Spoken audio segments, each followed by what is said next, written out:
Lo que escuchan de fondo son los ronquidos de mi perrita, que es un poquito vieja, así que si escuchan un ruido raro, no piensen que es una cacofonía o un fantasma, es simplemente mi perrita que tiene 10 años y ronca bastante. El tema de hoy, cosplay, venta de contenido, comisiones y el mito eterno de me ganó porque estaba en bolas.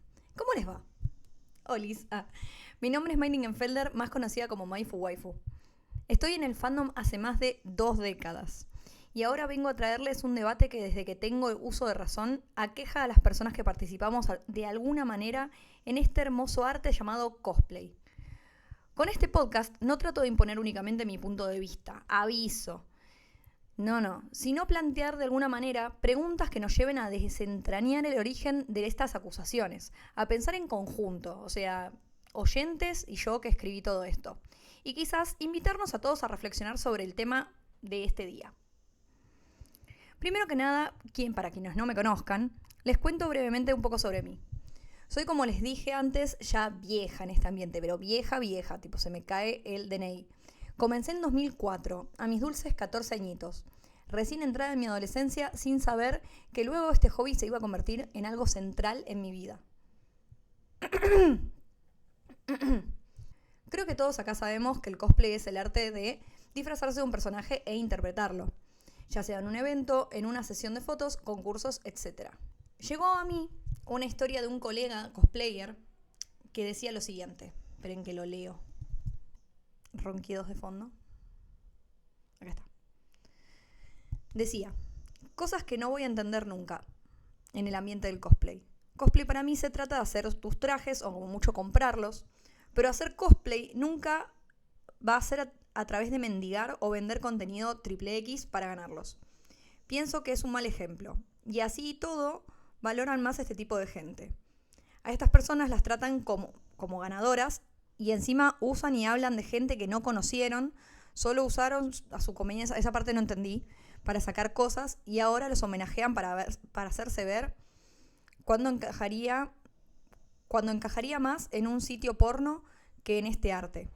Que los que laburan y se rompen el orto de forma perdón, es que está escrito medio difícil. Que los que laburan y se rompen el orto en forma para hacerlo. Bueno, mucha tela para cortar acá. Mucha. Literalmente. A ver. Y me llegó una pregunta a todo esto, a mí misma. ¿Un cosplayer debe ser un ejemplo a seguir?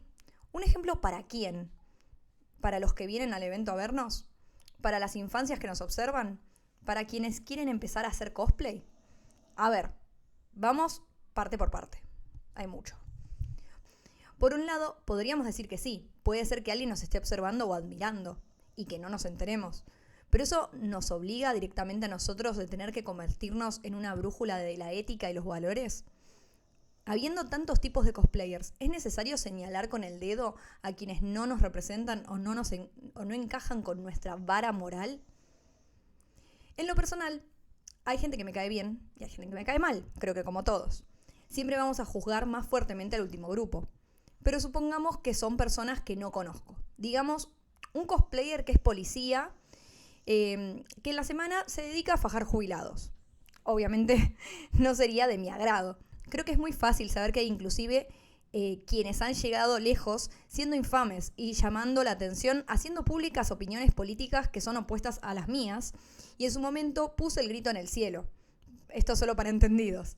Pero ninguna de esas personas hacen daño a nadie haciendo cosplay en sí. O sea, puede ser que te caiga mal lo que hace fuera de su hobby o de su arte, pero ¿qué tiene que ver eso con el hecho de ser cosplayer y tener que ser un ejemplo, no? Dudo muchísimo que haya quienes ven eso y dicen, wow, qué copado, voy a seguir sus pasos.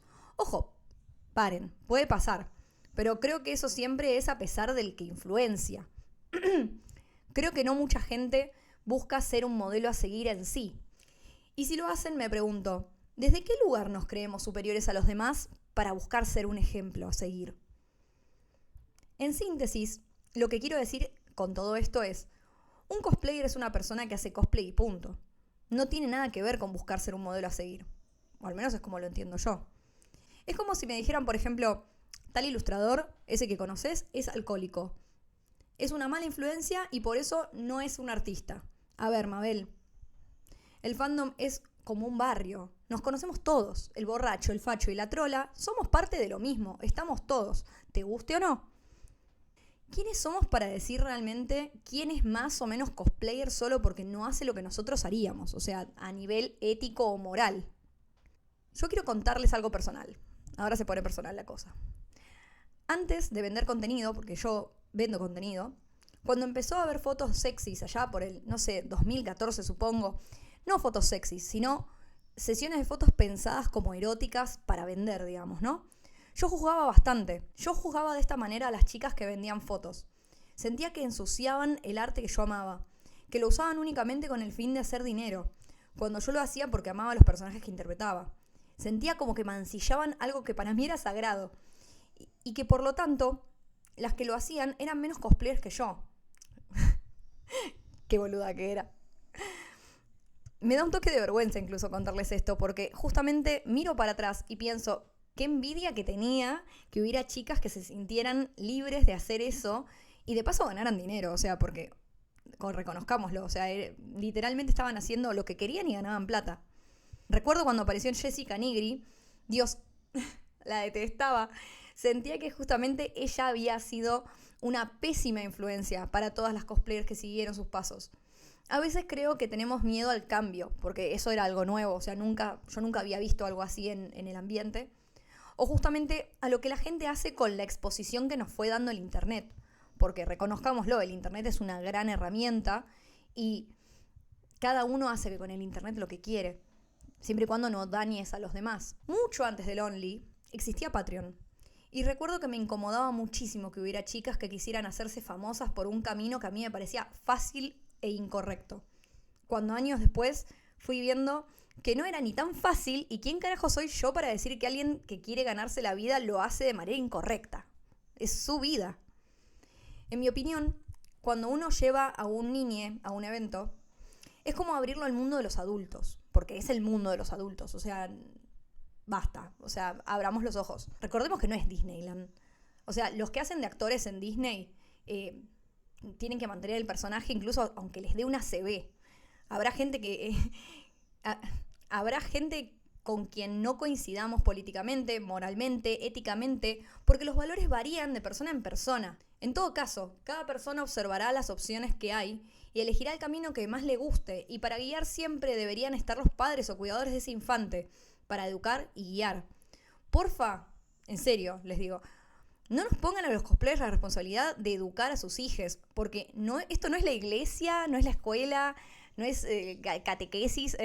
No, en serio, o sea, no es nuestra responsabilidad hacer que sus hijos hagan esto o lo otro. Eso es responsabilidad de los adultos. Mismo en las redes, a ver, hay que tener en cuenta que los menores no deberían estar en Instagram hasta los 18 años. Pero es una regla que muchos se olvidan. Ojo. Vayamos ahora a la segunda parte del capítulo, que tiene que ver con los concursos. Hay un mito urbano, estos de que te lo contó el amigo de un amigo, que yo he presenciado en estos espacios pero desde los inicios de que yo voy a eventos, y es lo siguiente: siempre gana la que más en culo está. Seguramente escucharon a alguien decirlo. Les cuento un poquito más sobre mí. Como les dije antes, yo participo en eventos desde el 2004. En ese momento los concursos eran muy diferentes a los de ahora. Por ejemplo, no había jurados, no había performance y se regía por aplausómetro. Básicamente por el más aplaudido. Y además el público era mayoritariamente masculino en eventos. O sea, son 4 cosas a tener en cuenta. Obviamente cambiaron muchas las cosas. Si quieren que haga un capítulo hablando de eventos antes y ahora, así les cuento un poquito de historia, díganmelo en comentarios y veo qué puedo hacer. En la prehistoria de los concursos no eran como ahora. Se hacía un desfile, sí, con una música random o a veces sin sonido de fondo. Solo escuchábamos los gritos de cancha de la gente que estaba viendo el certamen. Cuando yo recién empezaba, había muchas categorías, no solo mejor disfraz, porque se le decía mejor disfraz, sino también algunas raras como el más bizarro, el cospobre. Y no sé si era mi sensación o si era así, pero las mujeres en general no llegábamos casi nunca a ganar el mejor disfraz. o sea, la Play 2. Nos tocaba una categoría que se llamaba Más Sexy, que posteriormente a eso pasó a ver Más Sexy femenino y Más Sexy masculino, para balancear, supongo. Durante el evento ibas hablando con gente que te felicitaba por el traje, y cuando subías al escenario, esa misma gente gritaba para apoyarte y que ganes algún premio. Incluso yo algo que hacía era tipo, me felicitaban por el traje y me decían, vas a ganar, no sé qué, yo les decía, bueno, cuando suba al escenario griten mucho, así gano. De más está decir que era bastante aterrador. Ojo, daba mucho miedo. Porque siendo mujer te gritaban puta o trola casi siempre. Hagas de quien hagas. Podías ser Sakurita que te iban a bardear si querían. También a los hombres les gritaban puto, les gritaban un montón de cosas, gordo, negro. O sea, los insultos, chicos, o sea, acá eran otros tiempos.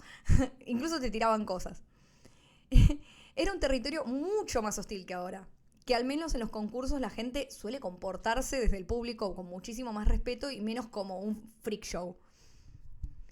Yo, pese a todo, con mi mente de niña de 14 años, vi que las chicas que más les gritaban eran las que tenían poca ropa. Les estoy abriendo mi corazón, chicos. Quiero que sepan que les estoy contando un montón de cosas súper, como, no sé, que importantes que me han pasado en mi carrera como cosplayer. O sea, cosas formativas de mi vida.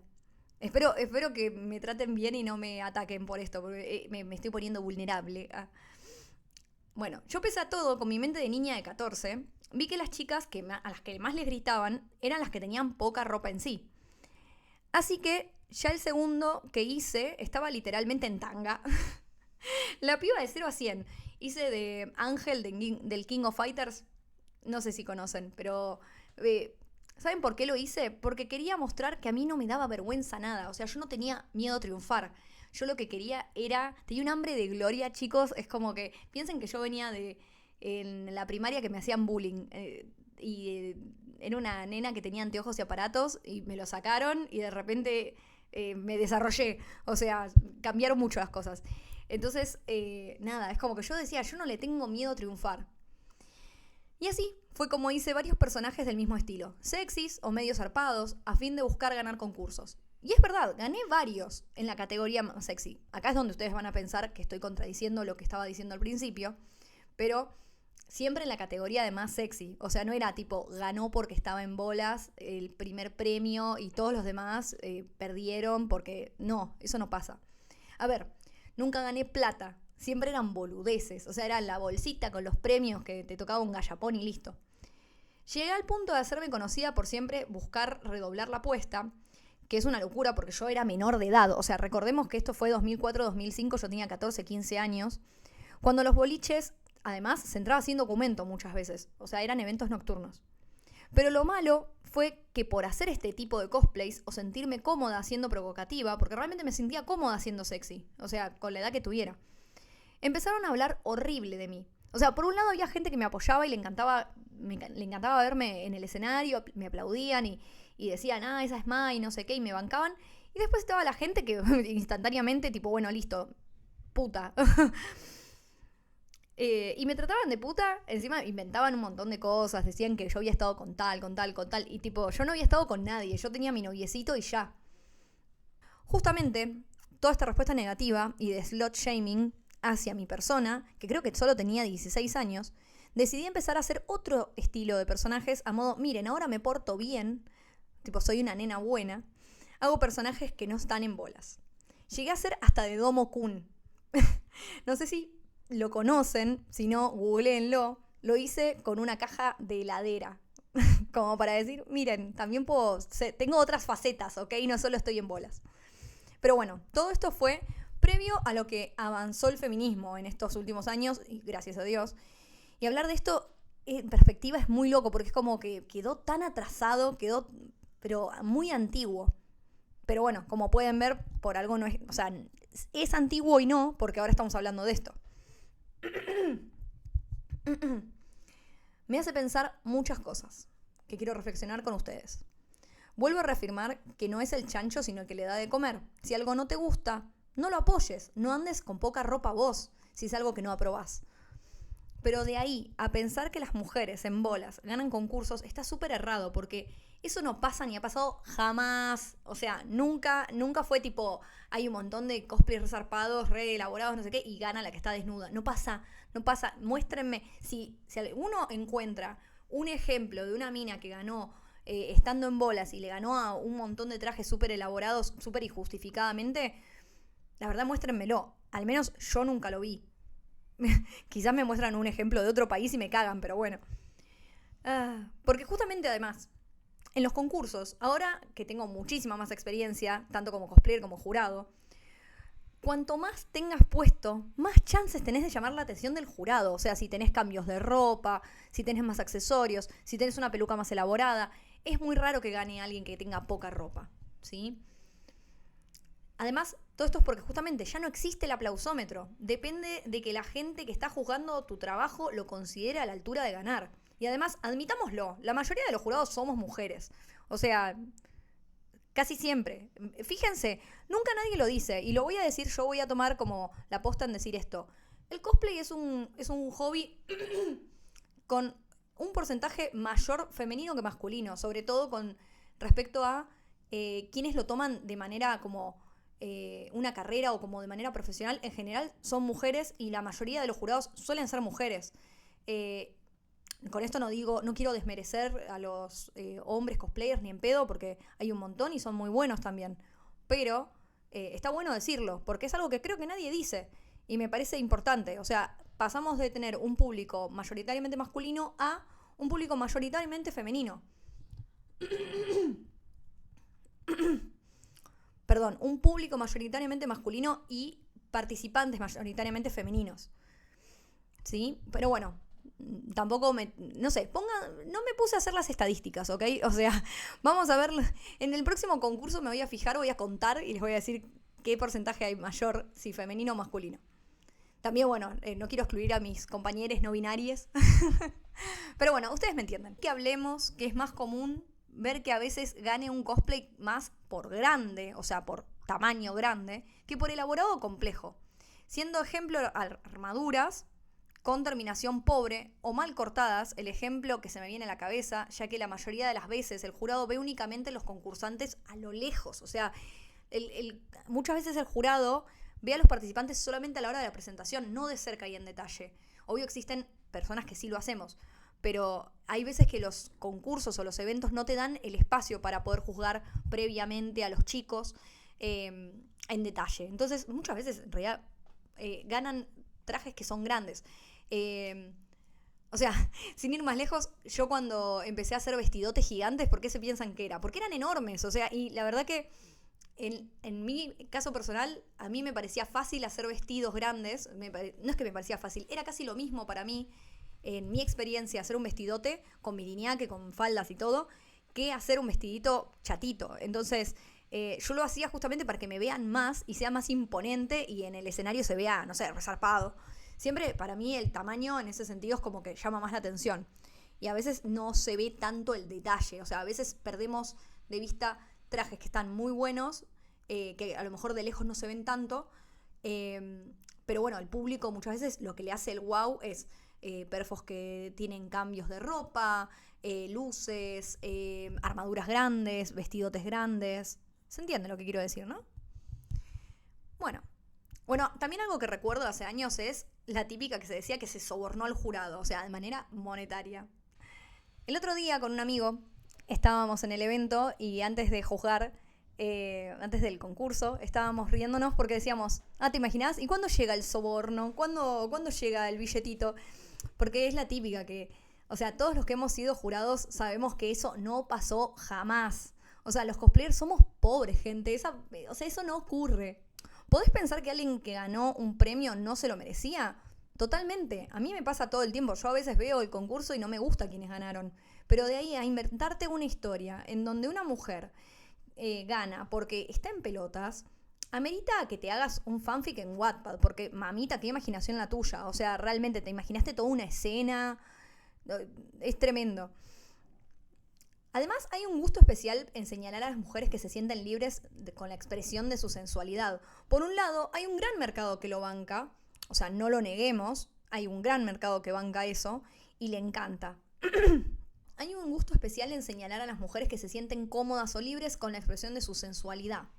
Por un lado, hay un gran mercado que las banca, o sea, y les encanta, mientras que hay otro grupo de personas que las señalan porque les vaya bien en consecuencia de eso. Supongamos que hay un cosplayer hombre, que consigue más atención por mostrar más el cuerpo.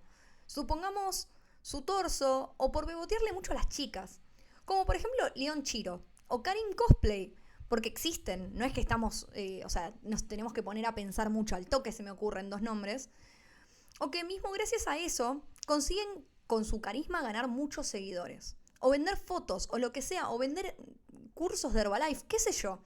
No sé ustedes, pero yo nunca escucho a nadie quejarse de ellos. Todo lo contrario, todos los aman o los admiran porque tienen altos lomazos. Y es más, a Leon Chiro he conocido mucha gente que le tocaba el culo, o sea, con su consentimiento, pero le tocaban el culo, o sea, full objeto sexual. Tipo, todo bien con Leon Chiro, pero admitámoslo. Pero nadie decía, ay, qué puta Leon Chiro, todo lo consigue porque es una puta, mirala la puta de Leon Chiro. Eso no pasaba. La belleza o la hegemonía ayudan muchísimo y son privilegios que todos los ambientes tienen. Eso lo tenemos que entender todos. Hasta el más lento de nosotros lo entiende. Ahora, ¿por qué siempre es a las mujeres a las que se les señala cuando deciden aprovecharlo para ganar dinero o ganar concursos, etcétera? O sea, por ser bonitas, ni siquiera te estoy diciendo porque mostraron el culo, ¿no? ¿Por qué nos molesta tanto ver que una mujer llama mucho la atención en un hobby que aparte es un hobby superficial? O sea, ¿a qué quiero decir con esto? O sea, por un lado tiene todo un montón de arte y es precioso, pero admitámoslo, la gente en general es muy superficial a la hora de ver cosplayers. Los cosplayers más hegemónicos o los más estéticos o los más, no sé, admitámoslo, la gente es superficial y muchísimas veces siguen a los cosplayers más hegemónicos o más parecidos al personaje, ¿sí? Entonces tampoco nos hagamos los boludos. ¿Por qué les molesta tanto ver a una mujer que llama mucho la atención en un hobby o arte que les gusta y desmerecemos todo lo demás que hace? Como si no valiera nada, porque está haciendo trampa. La atrapamos. Nosotros sabemos su secreto. Es porque es una mujer puta. No, mentira. Es porque ella es hegemónica y muestra el culo y entonces ya está. Listo, descubrimos su gran secreto. Como si corriera con una ventaja. ¿Me entienden? Más allá de los concursos, me faltó agregar, esto es algo que estoy agregando después, y me puse el suéter de nuevo para que tenga continuidad. A los 18 años me invitó Leandro Berto a tener una columna en la revista Láser, que era una revista muy muy conocida, friki, acá en Argentina, que bueno, era de humor y de actualidad y friquismo, etcétera. Llegué a tener una columnita que hablaba de tutoriales de cosplay y ya en ese momento también por haber tenido esta fama de chica que hace siempre cosplay sexy o cosas así, incluso se corría la voz de que yo me acostaba con gente de Ibrea o gente de Láser. Siempre nos quitan mérito a las mujeres, creo yo, a ver qué opinan ustedes, por el hecho de ser mujeres. Entonces es esta cosa de mujer que gana algo, lo logra quizás por su mérito o por su inteligencia. Es como mujer sexy, seguro que lo consiguió chupando la correcta, esta cosa súper machista, horrible. Pero bueno, quería agregar eso porque me acordé justamente de cuando empecé a escribir para Láser o empecé a trabajar en eventos y era esta cosa como de, lo consiguió porque eso, ¿sí? Porque estuvo con alguno. Y hay gente que incluso todavía hoy quizás piensa de que estuve con alguno de ellos y nada que ver. Simplemente me lo gané haciendo contactos y charlando y conectando. Yo siempre quise trabajar. Es como que desde muy chica, en el 2001 yo tenía 11, entonces siempre vivimos en crisis en mi casa, entonces es como que siempre buscaba la manera de poder generar un ingreso o algo. Entonces cuando pude trabajar haciendo estas notas o en los eventos o en lo que sea, para mí fue una gran cosa, pero me ponía muy mal pensar de que hay gente que pensaba que yo me lo gané de una manera como inmoral o incorrecta, o sea, no por mis propios méritos o porque yo supiera de cosplay o nada, era como, o porque fuera, no sé, graciosa, qué sé yo. No, me lo gané por puta. Y bueno, con esto continúo con el resto de la nota. O sea, ¿qué es lo que se nos pasó por la cabeza? Desmerecer al otro, desde el lado de, ay no, bueno, ganó, pero porque, no sé, es amiga del jurado. Pero bueno, ese es otro tema. Sobre la venta de contenido o trabajo sexual en general, estando tan complicado económicamente el país, ¿a ustedes les parece que nos estemos quejando de cómo es que una persona se gana la vida? En un país como Argentina, ¿no? Donde todo está siempre tan inestable. ¿Les parece tan raro que haya personas que se dediquen a esto? Yo creo que la diferencia es que ahora es más expuesto y con menos vergüenza en redes. La típica que decís que hay tujes por todos lados. Y eso es lo que muchas veces incomoda. Como la no vergüenza. Podemos criticar que no te guste que exista el trabajo sexual, porque hay gente que está en contra y gente que está a favor. Y eso es un debate, por favor, para otro día, porque si no, se nos va a hacer eterno esto. Pero realmente, ¿en qué te cambia a vos, Juan, Pedro, no sé, el nombre que tengas, si el que tiene un OnlyFans es un actor o un cosplayer, un cirujano o un abogado? O sea, no es menos cosplayer por tener un OnlyFans, ¿se entiende? Y no es menos abogado, no te va a poder defender menos porque tenga un OnlyFans. O sea, puede ser que haya prejuicios y todo, pero porque justamente el sexo es muy tabú. En todo caso, siempre podés quejarte con quienes también son responsables de que exista este trabajo. Los consumidores, que en su gran mayoría son hombres, que es lo que nunca veo. Yo nunca veo a nadie criticando a quienes consumen contenido. Siempre el palo va para quien lo vende. Me parece algo importante traer a la mesa, ya que pareciera que las que tenemos siempre la culpa, tenemos que cargar con el estigma, somos las mujeres. Pero bueno, eso es todo por hoy. Obviamente este podcast no es objetivo, porque esto no es una democracia, no, mentira. No es objetivo, porque soy una persona a la que le han atravesado estas situaciones en carne propia. Como les conté, que la verdad que me da un poco de vergüenza, pero bueno, es la posta, acabo de abrir mi corazón para ustedes. Pero me gustaría saber qué opinan. Me pueden dejar un comentario acá abajito, o donde sea que nos deje Spotify o YouTube o lo que sea. Y nada, espero que hayan escuchado hasta acá. Muchísimas gracias por su atención. Y bueno, y si alguno de sus comentarios a favor o en contra de lo que yo estoy diciendo, acuérdense de que esto es para que debatamos y abramos como una pregunta, ¿no? Como justamente un debate de este tema. Y si alguno de los comentarios me llama la atención, quizás los lea o los responda para el próximo capítulo. Bye.